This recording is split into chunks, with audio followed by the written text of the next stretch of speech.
그 싸지만 모멘텀은 없다라고 하셨는데 그 모멘텀이라는 거는 어떤 저희가 신호를 앞으로 볼 수 예, 있을까요? 두 가지인데 네. 뭐 다 아는 거라. 음. 첫 번째는 당연히 올라가던 시장 금리가 좀 떨어져야. 아, 금리. 예, 금리가 좀 떨어져야 이게 숨통이 튀지. 네. 다시 2,600 넘어 연중 고점 가려면 음. 금리가 좀 떨어져야 된다. 이게 첫 번째고, 두 번째는 당연한 이야기지만 제가 이제 나쁘게 보지 않는다가 이제 드디어 나왔는데 바로 수출이 회복되면 우리는 이게 모멘텀은 이게 주거든요. 네. 사실 금리는 지금 안 줄 것 같으니까 기분이. 아. 아, 정말 이스라엘 전쟁 나는 거 보고서 아. 지난 연휴 때 우리 투자자들 중에 마음 편한 사람 아무도 없었을 거예요 그때. 아유, 이게 뭔가 이게 하나가 함께 가면 예, 하나가 이게 이렇게 시장 너무 싼데 이게 모멘텀이 없네. 그러고 있는데 하마스의 그 공격과 그 피비린내 나는, 저는 그 정말 동영상이 사실이라고 믿고 싶지 않은데 너무 끔찍하잖아요. 그렇죠. 네, 저는 정말 애를 키우는 아빠 입장에서 음. 아이들 그렇게 되면 막 밤에 잠을 못 자요. 아. 감정이입이 되잖아요. 우리 그렇지 않습니까? 맞아요. 그러니까 그 저 애를 잃은 부모님의 심정부터 그 피해 이제 보복이 시작될 거라는 게 너무나 훤히 보이니까. 그럼에도 우리가 주의 깊게 봐야 될 모멘텀은 수출. 우리나라는 수출로 먹고 사니고, 특히 이번 삼성전자 네. 3분기 실적에서 본 것처럼 네. 이제 조금씩 돌아서는 거는 보이거든요. 근데 네. 모멘텀이 없어서 걱정이다 그랬는데 이제 드디어 수출이 9월달 수출이 마이너스 4%. 이제 뭐 근데 10월에 또 어떻게 되는지는 한 달 더 봐야 됩니다. 그러나 정말 연말쯤에 플러스 나오면 이거 저가 매수 찬스죠. 우리는 금리만 보지 말고 이제는 수출, 이게 실적이니까 네. 내년에 실적 장세를 우리가 기대를 하며 투자 자금을 저는 넣었다고 생각해요. 올해는 금융 장세, 내년은 실적 장세 이렇게 보잖아요. 네. 그런 걸 좀 포인트를 보시면 좋겠습니다. 그럼 금리 같은 경우는 보통 내년 2분기 정도 예상하는데 그러면 정말 좋겠는데. 예, 웅 이사님한테 이런 말씀 드리려니까 죄송한데 이 연준이 금리 인하를 해줄 생각이 잘 없는 게 보여요. 미국 경제 너무 좋아서요. 예, 이번에 특히 또 오늘 데이터 보면서 왔는데 미국 소비자 물가도 좀 불안한 모습인데다가 물가는 이제 근원 물가는 안정되고 있는 중이죠. 그런데 미국의 신규 실업수당 신청자 수라고 해가지고요. 이제 회사를 그만두면 실업수당 우리도 받잖아요. 그렇죠. 네, 그런 것처럼 그걸 몇 명이 그걸 받으러 가냐? 전체 그 근로자 수가 2억 명이 넘으니까 그 중에 뭐 예를 들어서 2억 명 중에 10% 2천만, 1% 그러면 200만이 어마어마한 나라인데 0.1%만 실업수당을 신청했어요. 그러니까 20만 명밖에 안 돼요. 일자리가 탄탄하다. 탄탄하고 사람들이 또 금방 일자리를 바로 잡을 수 있는 거죠. 실업수당 신청 이거 뭐 다음 주에 출근할 건데 이렇게 되는 거죠. 그래서 우리나라 노인 5명 중에 4명이 국민연금을 비롯한 연금을 100만 원도 받지 못하고 있다. 저 같은 50대들 그리고 30, 40대들의 고민들이 점점 깊어질 수밖에 없는 것 같습니다. 자, 그렇다면 지금 어떻게 해야 되는가? 안전자산에 대한 투자를 한번 진심으로 한번 공부를 해봤으면 좋겠다. 우리 지금 당장 시작해야 한다. 지금 당장 투자를 시작해야 하고요. 내 가족과 내 자녀의 노후까지 책임질 수 있는 그런 투자의 포트폴리오들, 투자의 자산들을 형성해 나갈 수 있지 않을까 생각합니다. 여러분들 많은 참여 부탁드리겠습니다.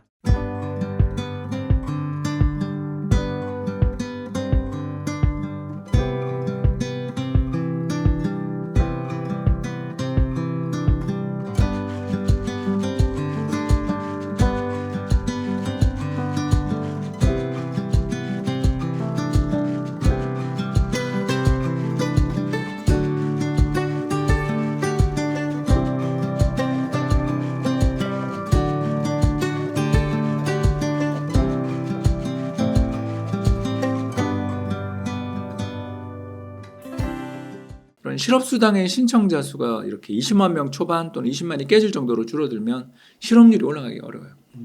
실업률이 너무 낮으니까. 네. 근데 인플레 지표는 좋아지고는 있지만 속도가 조금 마음에 안 드니까 연준 입장에서는 물가 핑계 대기 좋죠.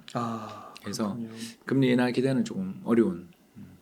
내년 4월 우리 다 기대는 해왔는데 네. 딜레이 될 수도 있다. 그런 지표가 좀 나와서 그쪽은 지금 모멘텀이 없다. 이런 이야기였습니다. 그래서 싸지만 모멘텀이 불명확하다. 예, 그 수출은 한 달 가지고 모르니까. 네. 왜냐하면 이제 추석 연휴가 있어서 특히 우리 10월 초에 길게 연휴를 쉬었기 때문에 10월 수출은 숫자가 되게 안 나올 가능성이 높아요. 그러니까 9월 숫자 좋았다고 10월도 낙관할 수는 없는 네. 그런 상황이라서 수출은 일단 연내 바닥을 기대하는 거지 아직 거기 모멘텀은 없습니다. 네. 혹시 그 이스라엘하고 하마스 전쟁이 한국 경제에 미치는 영향이 있을까요? 아직은 없는데 네. 지금 그 유럽 쪽에 천연가스 가격이 급등하고 있잖아요. 네. 왜 그러냐면 그 가자지구 앞바다, 텔아비브 앞바다 이 두 군데 앞바다에 어마어마한 규모의 천연가스 유정이 발견이 됐고요.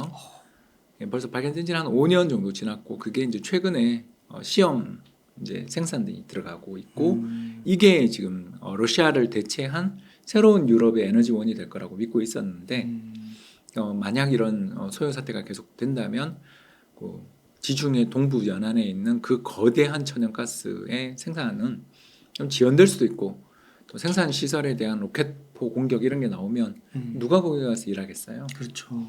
더군다나 천연가스를 뽑아내고 있는데 폭탄이 떨어진다라고 생각만 해도 아유 아찔합니다, 그죠? 그렇죠, 완전. 이런 여러 가지 문제가 있어서 천연가스 가격의 급등세가 나타나고 있는 건 유럽 증시나 이런 데 되게 안 좋은 요인이고 미국만 좋은 독주 상황에서 이건 좀 유럽은 천연가스로 먹고 살아야 되는데 그게 안 좋으니까 양극화 네. 또 경기가 좋아지긴 좋아지는데 유럽이 특히 뭐 이런 데가 좀 뜨뜨미지근하면 시원한 수출이 회복되겠냐 그런 걱정을 좀 낳게 하는 부분은 있습니다. 네. 그러면은 그 박사님께서 싸다고는 하셨는데요. 너무 싸죠. 그러면은 지금쯤에서 뭐 모멘텀은 좀 불명확하지만 그래도 좀 여윳돈이 있으면 분할 매수 관점. 저는 그건 좋겠어요. 괜찮아요. 예. 제가 맨날 여기 우리 웅달 책방 와서 일본이랑 중국이 되게 싸다 요새 좀 괜찮거든요. 네. 제 수익률 계좌 자주는 안 보는데 분기 한 번씩 보면 짭짤하잖아요. 네. 그런 것처럼 되게 쌀 때 사두면 한국 주식도 이렇게 역할을 할 거라고 저는 믿고 특히 최근에 중국이 드디어 재정정책 쓴다고 지금 블룸버그 속보 보고 왔는데 그럼 재정정책 쓰면 뭐 그게 몇 년 안 가요. 안 가는 건 아는데 당장은 급한 불은 좀 끄잖아요. 그죠. 그래서 이번에 특히 미국의 생산자 물가 계속 마이너스 증가율을 보이고 있는 경제의 디플레이션 상황에서 중국이 그래도 경기 부양도 좀 하는 걸 생각해 보면 싸고 모멘텀 없는 건 사실이지만 그래도 올해보다 내년이 낫지 않냐 정도. 이 정도 모멘텀이면 주식은 또 사볼만 하거든요. 쌀 때 사면 또 그래도 내년에 올해보다는 평균 주가 올라가면 또 한 10% 20% 이상은 수익이 나면 그 종목 잘만 고르면 또 어디서 대박이 날지는 아무도 모르는 시장인데 일단 모르면 깔아둬라. 네. 그래서 지금 시점에서 보실 때는 이제 2차 전지 섹터도 괜찮아 보이고. 많이 빠졌더라고요. 그쯤에서 대부분 50% 빠졌더라고요. 네. 그래서 이번에 아까 이야기한 레버리지 청산도 많이 나온 것 같더라고요. 그래서 거의 다 나온 징후가 보이면, 그러니까 그 절대적인 신용융자 잔고가 그렇게 크게 줄어들면 또 접근이 가능한 영역이 될 수 있다. 반도체도 좀 괜찮을까요? 이 반도체는 삼성전자가 일단 큰 선물을 줘가지고, 네, 2조 얼마. 예. 뭐 사실 과거에 뭐 60조씩 이익내던 거 생각하면 아무것도 아닌데 그래도 돌아선 게 어디예요? 그래서 삼성전자 실적도 좋아지고 있고 분위기도 나쁘지 않아서 저는 반도체도 괜찮다. 네. 어제 아들 이야기 한번 했잖아요. 네. 5만 원에서 아빠 이거 사도 돼요? 이렇게 톡이 왔어요. 네. 아들이 아빠한테 톡 하는 건 있을 수 없는 일이에요. 그죠? 우리 해요? 네. 안 하잖아. 엄마랑은 하는데 아빠한테 톡 안 해요, 애들. 남자애들 특히. 우리는 그냥 우리는 그렇게 사는 거야. 남자들은 그렇게 사는 거예요. 그 녀석이 작년에 한 연말이었죠. 5만 전자 됐을 때 아빠 삼성전자 사도 돼? 그래서 야, 너 알바 돈 모였나 보다. 해외에 있다고 이야기했어요. 예, 그래서 사. 얼마 전에 이제 7만 전자 됐는데 봄이죠.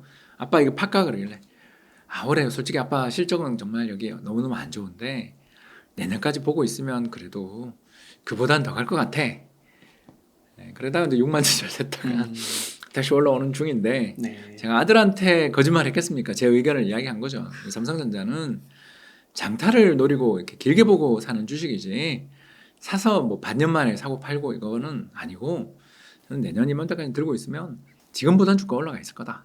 얼마인지를 몰라서 이제 그걸 참 제가 설명이 어려운데 지금보단 낫다. 실적도 잘 나올 것이다. 그러다고 주가 오르는 건 아니어서 어닝이 좋다. 네. 기업 이익은 좋다. 이렇게 보는 몇 안 되는 섹터 중에 하나입니다. 아, 네. 그러면 박사님 또 그 박사님 유튜브를 이렇게 보니까요. 미국 리츠를 또 좀 말씀해 주셨더라고요. 아, 싸서 싸서. 제가 항상 하는 이야기 어. 제가 뭐 어떤 자산에 대해서 길게 보고 좀 사라 그럴 때 그 해는 솔직히 재미없어요 저는. 네. 저 아들놈한테 지난해 여름에 삼성전자 사라 그래놓고 저도 마음 고생이 심했어요. 오래 올랐지 뭐 내내 힘들었잖아요. 그런 것처럼 제가 사라는 추천 상품들은 한 1년에서 2년 이상 보는, 저는 특히 N은 한 5년 보라고 주변에 이야기하거든요. 이게 왜냐하면 거대한 전환이라서 갑자기 칼폴리니가 떠오르는데 한마디로 말해서 뭐랄까요? 이렇게 이제 경제가 아주 큰 경제가 거대한 바닥을 치고 서서히 돌아서는 좀 그런 걸 느껴요. 일본이. 아. 그래서 이번에 2분기 기업 실적이 나왔는데 30조 엔이 나왔어요. 우리 돈 300조. 근데 1년에 그 일본 경제 전체 GDP가 450조 엔, 500조 엔 사이예요. 네. 근데 분기 실적 30조 엔. 1년에 한 100조 엔 나오지 않겠어요? 그렇죠. 그러면 GDP의 20%에 이르는 기업 실적이 나와요. 자, 이거 들고 뭐 할까요?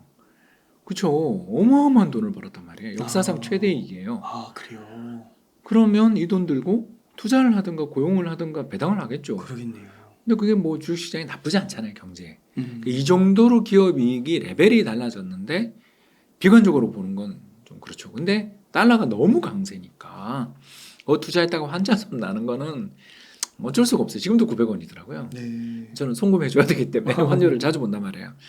그래서 환차액도 이건 정말 싸고 기업 실적 생각해보면 PER이 이러다 10배 미만에 내려갈 것 같은데 올해 연간 이익으로 보면 10배 미만에 내려갈 것 같은데 근데 주가는 달러로 보면 별로 오른 게 없단 말이에요.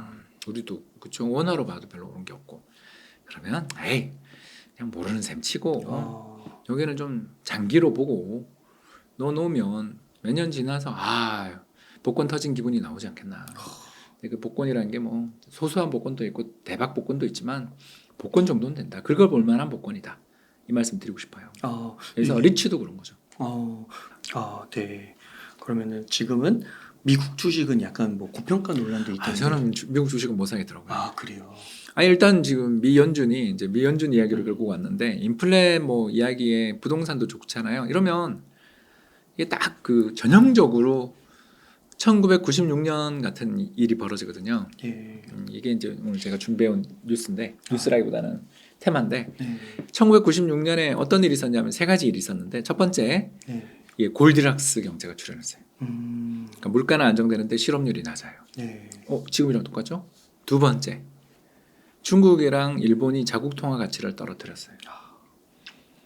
그죠? 똑같네요. 예, 세 번째, 반도체 가격이 반토막 났어요. 똑같네요. 그리고 우리는 그 뒤에 망했죠. 97년에 망했죠. 근데 이제 우리는 그때랑 차이가 그때 비해 삼성전자 펀더멘털이 좋으니까. 그때는 반도체밖에 없는데 지금 2차 전지도 있고 조선업이 또 좋아지고 있고. 조선업. 요새 또 금융주들 실적 보면 끝내주죠. 통신주도 좋더라고요. 예, 그러니까 우리나라는 기업 내에서 펀더멘털이 그때랑 비교가 안 되거든요. 그때 우리나라 상장 기업이나 시장의 전체 한 30% 가까이가 건설이었어요. 그런데 금리 오르고 환율 저렇게 되고 뭐 하면서 부동산 시장 붕괴되면서 건설주, 그래서 우성, 뭐 한보, 한양 등등 수많은 건설사가 다 망했죠. 라이프 다 망했단 말이에요. 쌍용건설 얼마나 크고 좋은 회사들이었는데 현대건설조차 결국 2000년에 파산했죠.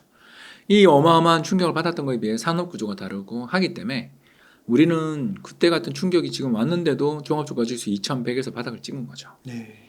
그런데 이제 그때 미 연준이 어떻게 행동을 했냐가 이제 여기서 이야기인데 그때 검색해보세요. 비성적 과열이라는 걸 그린스펀이 직접 인터뷰에서 주식시장 버블이라고 얘기했어요. 예. 정말. 그날 하루에 5% 빠졌나? 여러분 미 연준 입장에서 지금 완전 꽃놀이패예요. 네. 고용 좋지, 물가는 떨어지고 있지, 그러면서 달러 강세지, 골디락스지, 딴 나라들 경쟁자들 지금 특히 중국 무너지고 망하고 있지. 있지. 이럴 때 그러네. 중앙은행 입장에서 어떤 걸 하냐면 숙제 밀린 숙제 하거든요. 밀린 숙제가 뭐예요? 자산 가격 버블이죠. 특히 나스닥이나 뭐 거품 빼는 거군요. 그러니까 바람을 빼고 싶겠죠. 아. 붕괴는 생각 안 할 거고. 그래서 요새 주가 빠지니까 연준 인사들이 말이 좀 달라졌다라는 느낌 들지 않으세요? 아유 이제 말 듣네 이러면서. 네. 예, 그래서 주가가 빠지면 모멘텀이 생길 텐데 어느 정도 레벨인지는 연준 마음이니까 우리는 이렇게 답답한 거죠. 그래서 미국 주식은 연준이 저렇게 바람 빼기로 마음 먹었다면 달러 자산 중에 딴 거를 사야 되는 거죠. 근데 뭐 미국 국채 금리 6%씩 주는 미국의 모기지 채권 이런 거 사라고 제가 이야기를 오늘 안 하는 이유가 너무 지금 고생을 하고 계시기 때문에 못 사거든요. 그러니 상대적으로 현금 흐름 좋고 가격도 괜찮은 리츠가 상대적으로 나쁘지 않은 투자 대상이 아니냐라는 이야기를 하는 거죠.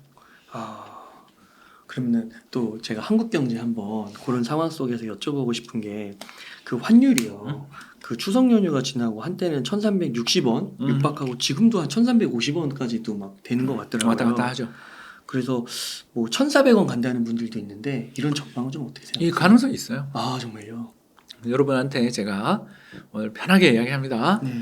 자, 무역 수지가 어떻고 저떻고 하는 사람은 죄송합니다. 사기꾼입니다. 왜? 지난 9월달 우리나라 무역 수지가 어마어마한 흑자가 났죠. 네. 근데 왜 10월에 환율이 오르죠? 아, 그죠? 무역 수지랑 상관없어요, 환율은. 흑자와 달러는 상관이 없다. 네, 거의 상관없어요. 외환위기 때 트라우마 때문에 무역 흑자 나면 환율 오른다 이런 생각을 하는 건데 그거는 그때 아까 이야기했던 오만 악재가 다 터졌기 때문에 그런 일이 벌어진 거지. 네. 우리나라 경제의 현재 상황에서는 무역 수지가 흑자가 나냐 적자가 나냐는 건 우리나라 경제 펀더멘탈이랑 아무 상관없어요. 저만큼 좋아진 거군요. 네, 아니 아까 이야기했잖아요. 삼성전자가 이 불황에서 반도체 가격이 반토막 났는데도 조단위 흑자를 낸다. 그렇구나. 이런 나라인 거죠. 옛날이랑 너무 달라져. 그렇군요. 이런 나라에서 무역 수지는 경제에 그렇게 중요하잖아요. 그러면 지금 환율이 왜 오르냐? 달러 때문인 거지.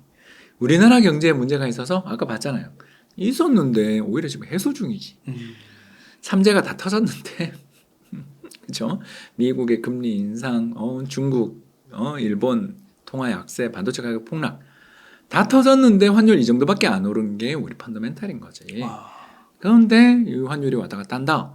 이건 미국 달러에 달린 거지. 기축 통화 가치인 달러가 지금 뭐 미 연준이 저렇게 금리를 계속 높게 유지하겠다 그러고 부동산, 주식 특히 이제 주식이 타겟이죠. 지금 주식 저렇게 타겟을 잡고 있으면 이게 금리가 안 떨어지는데 우리 같으면 이제 제가 아까 하던 이야기 계속 조금 하자면 지금 미국의 모기지 채권을 사면 채권 금리가 한 7% 6% 돼요. 그리고 만기가 30년이야. 자, 30년 동안 너무 좋은 거 아니에요? 예, 이자가 6에서 7%가 나오는 채권이 시장에서 굴러당겨요. 자, 그런데 안 사요. 무서워서. 금리도 오를까 봐. 자, 그런데 여러분 생각해 보십시오. 이 정도 금리를 주는데 그게 기축통화 국가인 달러 이자예요. 원금도 달러야. 투자할 데가 없다 싶은 사람들한테 최적의 투자 대상은 사실은 미국 채권인데 그 채권 무서워서 못 살 뿐인 거지. 채권 금리의 매력이 미국이 있는 거죠. 너무 높은 거예요. 근데 달러가 약세를 가기가 어렵죠. 그렇죠. 그래서 우리만 하더라도 한국 금리보다 미국 금리가 지금 훨씬 더 높단 말이에요. 그렇죠? 네. 그런 상황에서 달러에 대한 선호는 어쩔 수 없는 거고 이게 무역 수지 상관없어요. 국제 유가 상관없어요. 중요한 건 뭐다? 미국의 금리 정책과 달러의 가치 방향인 거지. 외환 시장은 거기 움직이는 거죠. 그래서 나라 망한다 하고서 올라갔던 1,450원 레고랜드 사태 때 1,450원은 안 간다. 왜? 그건 나라 망한다고. 그때 시장이 한때 잠깐 사람들이 다들 막 다 도망갔잖아요. 다 적자고. 그런 거는 아니니까. 네. 1,400원 근처는 갈 수 있겠다. 근데 지난해 고점 넘는 거는 좀 이상하다. 그거는 그때보다 펀더멘탈이 우리가 훨씬 좋아졌다. 네. 레고랜드 1주년이다. 근데 시장 금리는 그때 비해서는 많이 내렸지만 연초보다는 올랐다. 그냥 어정쩡한 거지 뭘 그걸 도망갈 때는 아니다. 이렇게 보는 거죠. 그러면 한미 금리 차도 지금 역대급으로 벌어졌는데 더 벌어질 수 있다. 그래도 괜찮다. 그러니까 괜찮다라는 거는 그 어떤 표현인지를 제가 그 외환이 약간 빠져나가고 이러면서 그러면서 환율이 오를 수 있다. 환율이 오를 수 있다. 그리고 이제 두 번째 이 경제 바닥에서 사기꾼 잡는 두 번째 방법이 나왔는데요. 네. 외환위기 운운하는 사람은 사기꾼이다. 아, 그것도. 예, 무역수지 운운하는 사람도 죄송합니다. 사자 경제학자일 거고요. 경제학자가 아니겠죠. 네. 그리고 외환위기를 자꾸 이야기하는 사람도 역시 경제학자가 아니고 사자다. 네. 왜? 우리나라 외환보유고가 4천억 불인데 그건 중요하잖아요. 그것보다 더 중요한 게 순해외 금융자산인데 순해외 투자자산이 얼마냐면 지금 8천억 불 가까이 돼요. 그러니까 외채를 8천억 불을 우리가 더 많이 갖고 있는 거예요. 남한테 돈을 빌린 게 아니고 빌려준 돈이 8천억 불. 주식이나 부동산이나 채권 형태로 갖고 있는 게 8천억 불. 우리나라가 그만큼 축적을 그리고 그 절반이 국민연금이에요. 국민연금이 1,000조니까. 네. 1,000조 중에서 국민연금 지금 비중이 달러를 비롯한 해외 자산 비중이 52%니까 그럼 1,000조 중에 500조잖아. 그럼 환율로 환산하면 4천억 불 가까이 되는 거죠. 네. 자, 그러면 제가 국민연금에서 만들어 놓은 시스템을 다시 한번 이야기 드리자면 어떻게 만들어 놓고 왔냐면 통화 분산을 해요. 그래서 어느 나라 통화 가치가 너무너무 올라가서 네. 그쪽이 돈을 많이 벌어주면 거기를 팔아서 많이 떨어진 통화 자산을 사요. 이해되셨어요? 네. 그럼 지금 국민연금은 열심히 달러 팔고 있단 말이에요. 왜? 달러가 환율이 좋아서 환차 이익이 계속 나니까. 네.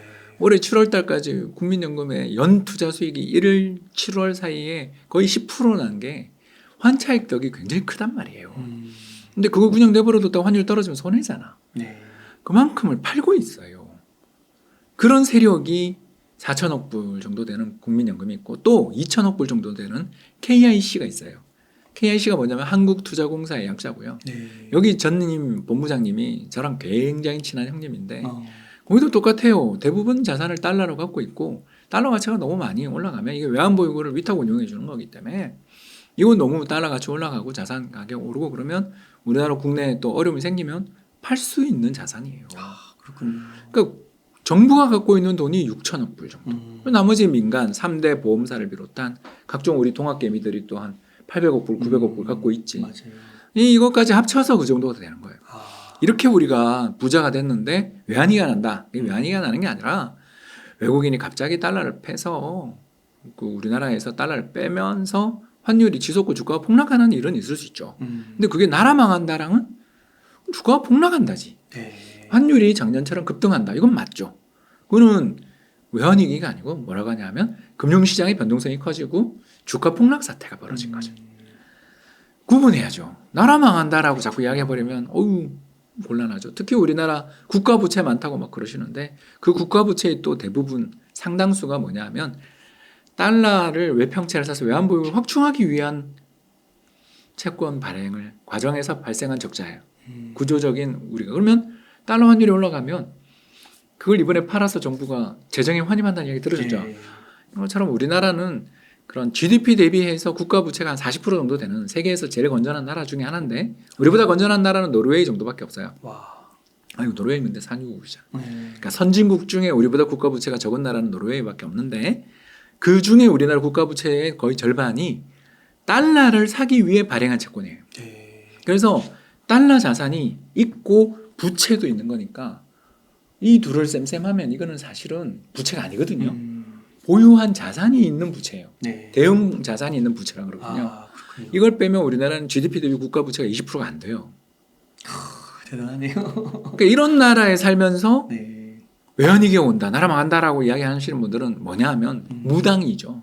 그래서 마지막 세 번째 사자들에게 하나 더 이야기하자면 이건 확실하다라는 인간들을 멀리하시면 돼요. 금융에 확실한 게 없어요. 네. 그냥 누차 얘기하잖아요. 한 N 긁어볼 만한 복권이다. 이야기했죠. 일본 자산. 네. 그럼 그 말은 꽝도 있다는 거잖아요. 그렇죠. 그렇지 않습니까, 여러분? 네. 긁어볼 만한 복권 정도가 제가 생각하는 가장 강한 추천사예요, 저는. 아니, 시장 경제 확실한 게 어디 있어? 9.11 테러 예측한 사람 저 한 명도 못 봤고요. 우크라이나. 러시아가 우크라이나 침공한다고 이야기하시는 정치학자들, 외교학자들, 군사학자들 저 한 명도 못 봤고요. 트럼프 당선된다는 사람 한 명도 못 봤고요. 이스라엘이 하마스 공격당해서 저렇게 수백 명이 잡혀가고 수천 명이 죽는 일이 벌어진다고 이야기한 사람 한 명도 못 봤어요. 모사드가 어떻고 저떻고 하는 사람 만난 수천 명 봤지. 여러분 저희들 사회과학자들은 including me 저를 포함한 대부분의 사회과학자들은 먼 미래에 대한 예측력이 없어요. 그러니 우리의 말은 확률적으로 받아들이세요. 긁어볼 만한 복권이다. 저는 어렵고 회사가 어려울 때 제 돈을 넣어요. 그러지 않는다면 그럼 믿으면 안 된다. 네. 자기 돈도 넣지 않고서 자기의 인생을 걸지 않고서 자신의 뭔가를 걸지 않은 채 그냥 나와서 저는 슈퍼겜입니다. 저는 뭐 부자가 됐어요. 저는 몇 억이 있어요. 어떻게 믿어요? 아니 자기가 돈이 많다라는 걸 자랑하면 오만 사람이 와가지고 돈 달라 그러거든요. 빌려달라 그러고 투자해달라 그러고 막 정말 우리나라에 너무너무 사업하신 분이 많겠고 그분들은 돈이 급하기 때문에 더 많다 그러면 다 달려가요. 그리고 애기들부터 시작해서 통학로부터 신경 쓰입니다. 안 그래요? 그렇죠. 우리나라 실종자 수가 매년 몇백 명이 나오는 나라인데 아니 아무리 치안이 좋아도 이건 어쩔 수 없는 거죠. 그런 세상을 살고 있으면서 자기가 뭐 부자네 아니네 그러면 안 된다. 그래서 제가 어디 샀다 소리 안 하잖아요. 그냥 샀다. 제가 가지고 있는 현금으로 조달 가능해서 샀다. 그러면 뭐 얼마 안 되는 거지 뭐. 근데 부동산 별로 안 좋아하던 저도 작년은 정말 투자할 만한 때여서 샀다. 스킨 인 더 게임. 저는 제 돈을 걸고 해요. 달러 스위칭 했어요. 그런 거죠. 네. 여러분 프리즘 관심 많이 가져주세요. 저 스킨 인 더 게임 해요. 그럼 박사님 그 부동산 이야기가 나왔으니까요. 네. 부동산 그 궁금한 게 그러면 지금은 좀 어떻게 보시고? 별로 안 좋죠. 지금은 안 좋아요. 네, 왜냐하면 제가 사는 단지가 이제 우리나라에서 제일 큰 50단지 중에 하나거든요. 왜냐하면 그런 단지를 가야 급매물을 살 수 있고 급매물을 팔 수 있어요.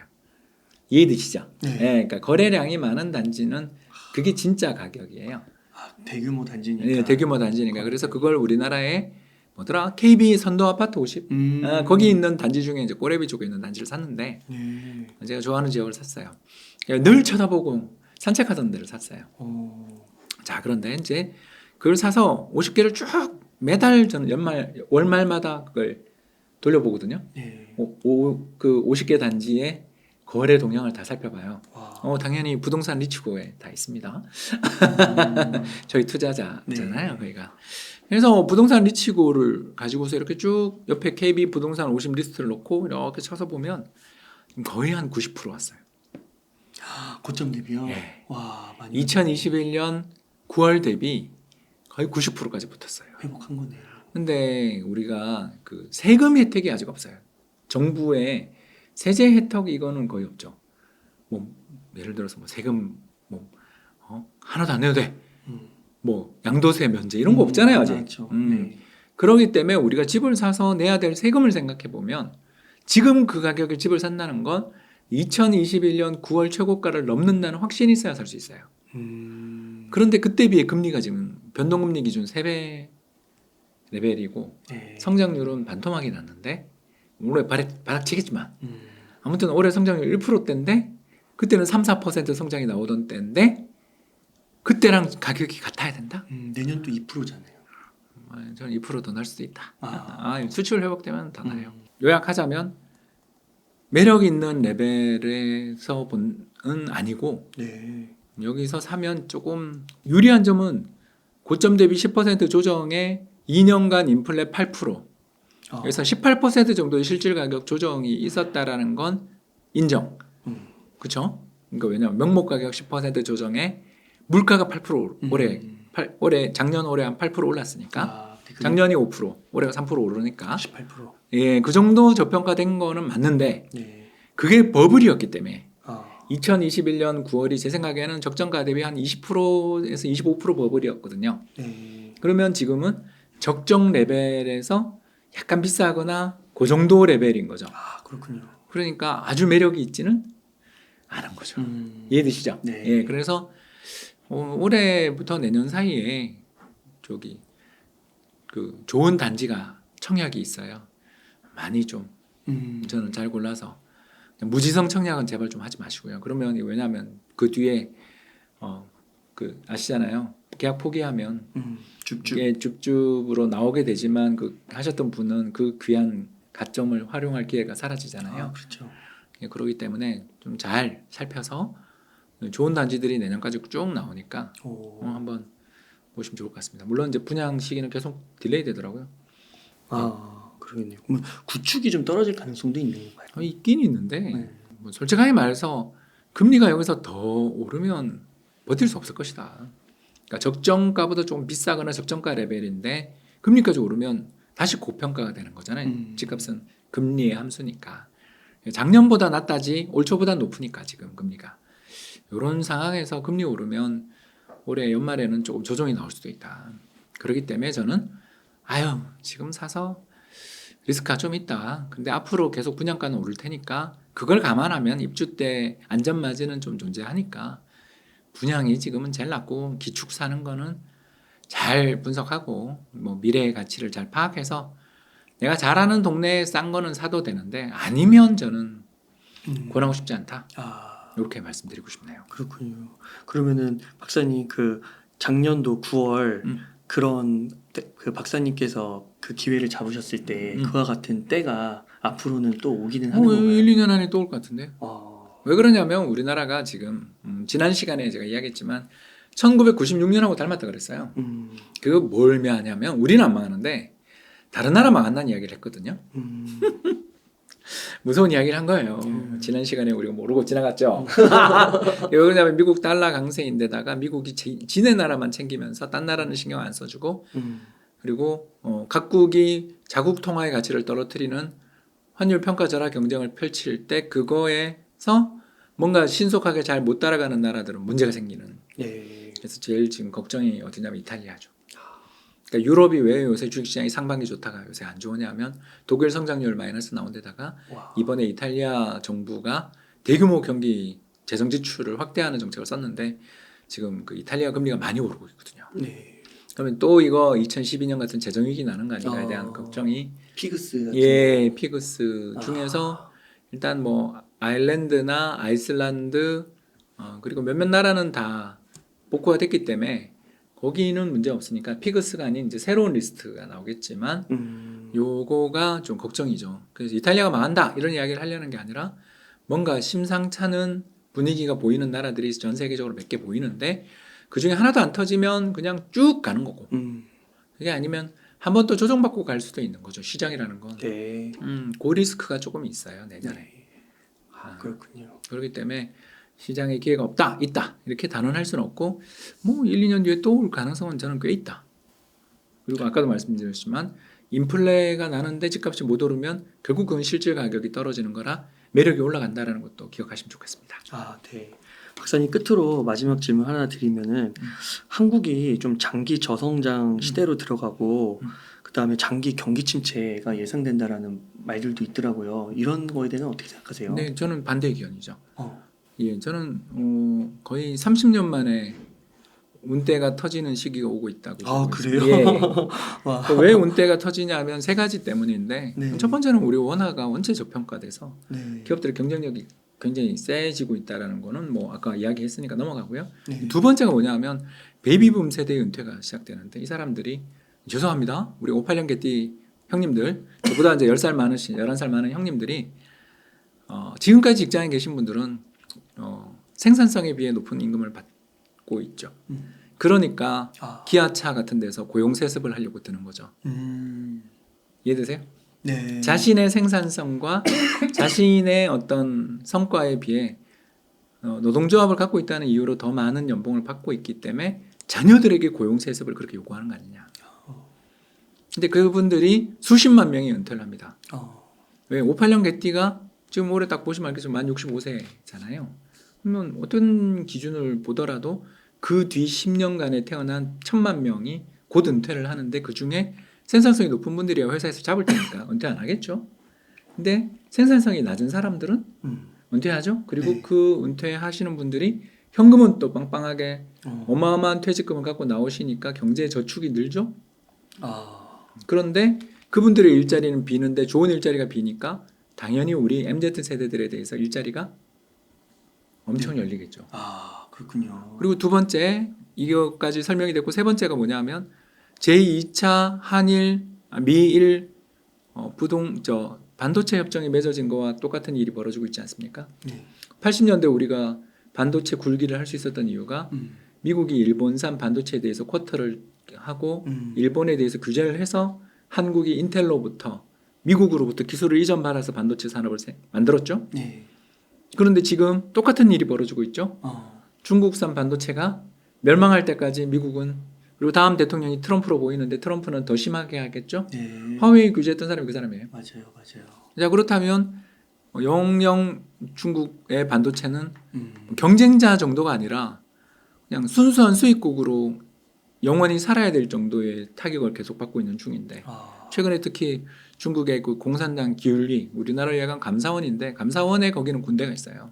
그래서 굉장히 강력한 세력인데 거기서 우리 돈 80조 원이 넘는 반도체 펀드의 사용처를 둘러싼 감사한다는 이야기를 뉴스를 보셨을 겁니다. 그 어마어마한 돈을 집어넣어놓고 성과는 없잖아요. 그러니까 감사합니다. 그런 정도의 일들이 벌어지는 걸 보면 중국은 반도체 쪽에서는 거의 힘든 거 아닌가. 그러면 우리 가장 강력한 경쟁자가 알아서 소멸. 그러네요. 거기다가 중국이랑 또 대만 간의 관계가 나쁘니까 대만 한 군데만 파운드리를 발주하면 굉장히 위험한 거 아니에요? 그러네요. 둘이 키워야 그건 경쟁이 아니라 거기 문제가 생길 때를 대비해 한국에 줘야 주문을 줘야 되고 일본에 주문을 줘야 되는 거잖아요. 그러네요. 그러니까 TSMC도 공장을 텍사스랑 큐슈에 지금 짓는 거고. 그러네요. 이런 여러 가지 보면 지금 완전히 한 10년 정도는 거의 대운이 왔죠. 이 환율에 죄송합니다. 단위 노동 비용이 높은 분들, 생산성 대비 임금 수준이 과한 분들이 수십만 명이 퇴직하면서 어마어마한 기업들의 수익성 개선이 이루어지고 그 일자리가 MZ에게 열리고, 이번에 현대차 화성공장 짓는데 몇백 대 일 나는 거 맞죠? 우리 그 MZ 세대가 힘든 일을 싫어하는 게 아니라 힘든 일을 하는데 그 보상이 마음에 들지 않아 싫어했던 거잖아요. 그렇구나. 그러면 이게 얼마나 좋아요, 경제가. 거기다가 우리가 어마어마한 외환보유고에 해외 순투자 자산 8천억 달러를 들고 이 고환율에서 또 재정도 건전해지는 거잖아요. 그러니까 미래의 재정 부담이 지금 엄청나게 줄어들고 있는 거잖아요. 이렇게 수익이 개선되고 이 고환율이 1, 2년 전은 더 간다고 보니까, 그러면 달러 자산을 이미 가지고 있었던 그 환차익이 계속 유지가 되거나 늘어나고 기업들의 경쟁력이 개선되잖아요. 자, 이거는 다 무시하고 장기 불황이다 외쳐버리면 2017년 반도체 쇼크 직전에 서울대에 있는 모 교수님이 삼성전자 망한다는 책도 쓰고 그분은 그러고 또 청와대도 갔잖아요. 그런 분들이 나올 때가 찬스예요. 왜? 현업을 모르시는 분들이 현업을 모르시는 분들이 삼성전자 한 번이라도 가고 그런 이야기를 하는지. 오늘 박사님 정말 오늘 그 머릿속에 한 줄의 그 섬광과 같은 그 정말 머리를 때리는 인사이트를 주신 것 같아서. 성장하는 나라에 살고 있으면서 너무 비관할 필요 없고요. 자산 시장에 대해서 샀다 팔았다 해서 타이밍 기가 막히게 맞추겠다라는 생각보다는 우상향하는 자산에 꾸준히 자산 배분하고 리밸런싱하는 게 정답이다라는 게, 그래서 저희 철학이 여기서 나오는 거죠. 프리즘 창업도 이것 때문이었습니다. 프리즘 투자자만 많이들 좀 찾아주시면 큰 도움 되실 것 같습니다. 감사합니다. 특히 연말정산 시즌이잖아요. 여러분 꼭 하십시오. 한 번 더 강조합니다. 여러분 인생 설계에 앞으로 10년에 달려있다, 이 말씀 드리고 싶습니다. 네.